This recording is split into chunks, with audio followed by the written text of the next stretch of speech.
guys, how's it going? So yes, I'm filming this on the same day that I filmed Wednesday's video, which is why I look exactly the same. But I did change my shirt to help with the illusion, so whatever, sorry. But today I am back with another college video, yay! And today I'm going to be talking about making friends and losing friends and dealing with drama. This is a big part of school, college and high school and middle school and probably elementary school also. So I hope that this is helpful for whoever is watching it. So let's go ahead and get to it. So making friends is the first big thing that you have to worry about when you go away to school. It's just very important to try to build a support system for yourself. And you know, because everyone's going to be a little bit homesick and a little bit sad, at least most people, and so building a support system for yourself is very, very important for those times. And also, things are going to go wrong. You know, you're going to have different situations that upset you, and it's going to be really helpful to have people who you fully trust. So I suggest starting off with your roommates. Just, you know, hopefully you'll get along with them, and just start to try to create a relationship with people who you're going to be living with, you know, for the next year of your life. And it's also important because they're going to meet other people in their classes, and you're going to meet other people in your classes, and then you will meet people through each other, and they're going to hear about something that's going on, you'll get to go with them, or you'll hear about something and they're going to come with you, and it's just a great way to sort of start to get to know people. The next tip that I have for making friends is to talk to people in your classes. It's very easy to go to class and learn and then leave without talking to anyone, but try your best to talk to people, particularly in the classes that you're taking for whatever major you are, because those are the people who are going to have things in common with you, and those are the connections that you're going to need for once you get out in the real world and you sort of need, you know, connections with people. Those are going to be the people who are going to help you out in your field. So try to talk to people, just get to know someone, even just saying like hi. Most people, especially if you're a freshman, most people aren't going to think it's weird because everyone's trying to make friends right now. Most of the time people aren't just going to go to school with friends. So do your best to just like say hi to someone in your class. What's like the worst that could happen? They say hi back and then never say anything to you ever again? Okay, who cares? So this one is going to sound sort of nerdy, but try joining a club. My first 2 years of college, I was in theater club, and my second year in college, I was on the board of the theater club, and I made a lot of really, really good friends through theater club. I just, like, some of my best friends from New Jersey, I met through that, and once again, just really good connections. Join a club with something that you're interested in, and then you have like something in common and something to talk about right off the bat. You don't have to worry about like trying to get to know someone because you already know they like theater, so you can try to talk to them about theater or whatever sort of club it is that you're joining. So I know it's sort of nerdy to join a club, but join a club, join the board of the club. It's gonna look great on any resume, so go for it.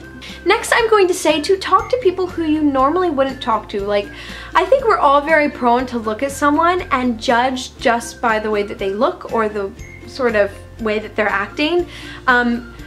And just decide whether or not you're going to talk to them just off of that. So try to talk to people who you feel like you normally wouldn't talk to, because I think I became friends with a lot of people who sort of like, I was a little bit like weirded out at first by them. Like, for example, my friend Peyton is, I got the list of the people who were going to be in my class, and I looked everyone up on Facebook, and I saw this girl.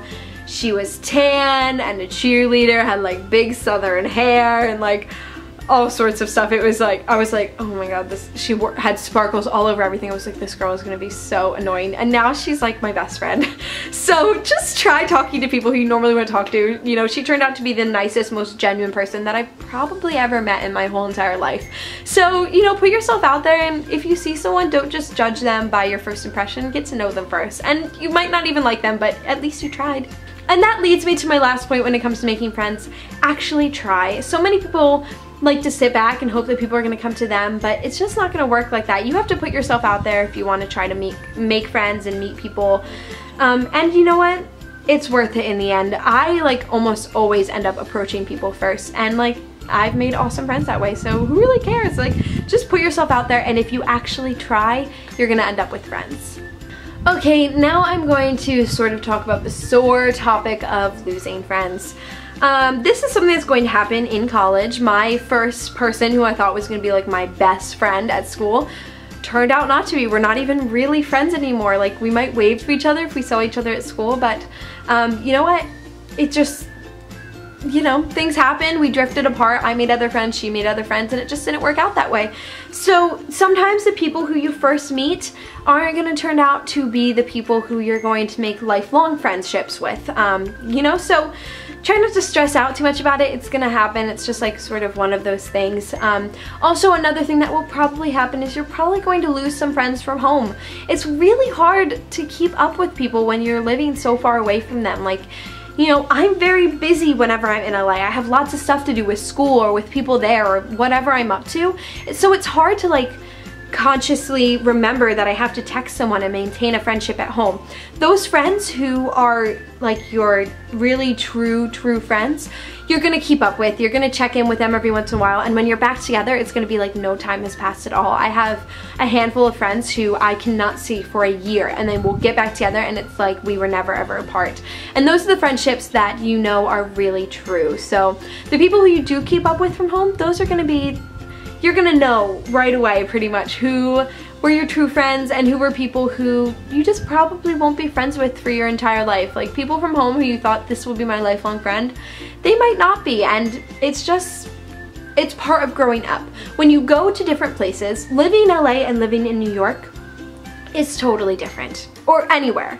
Living in two separate places anywhere is totally different, and it's going to help you evolve differently. Like I've evolved so much since moving to LA, very different than anyone who I know who has gone away to other places. It's just sort of a part of it. You're influenced by what surrounds you, and so when you go to different places, you're influenced by different things, and that sometimes makes you drift, and it doesn't mean that you can't be friends with people. It just, things might be different, and you just sort of have to accept it that you're growing up and you're going to drift from people and you're going to change and you're going to have to make changes in your life, including with friendships.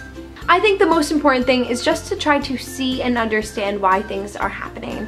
I have a handful of friends who I just don't talk to anymore. You know, like I still consider them a friend. If we saw each other, we'd like be cordial to each other, but you know what? It sort of made me realize who my real true friends are. People who reached out to me when I was in LA and said, hey, what's been up with you? Or people who I, you know, reached out to, and you know, it was a two-way street. When you're constantly the one texting people to catch up with them and they may or may not answer, it's just sort of like, you'll see, you'll start to understand why those things are happening. So you just sort of have to accept that you're going to end up losing some people and try to, you know, move on with it. And the last thing I'm going to talk about is drama. Honestly, here's what I have to say about it. You are going to have drama for the rest of your life. I mean forever. My parents sometimes have drama with things that are happening with coworkers or who knows what else. People are always going to talk.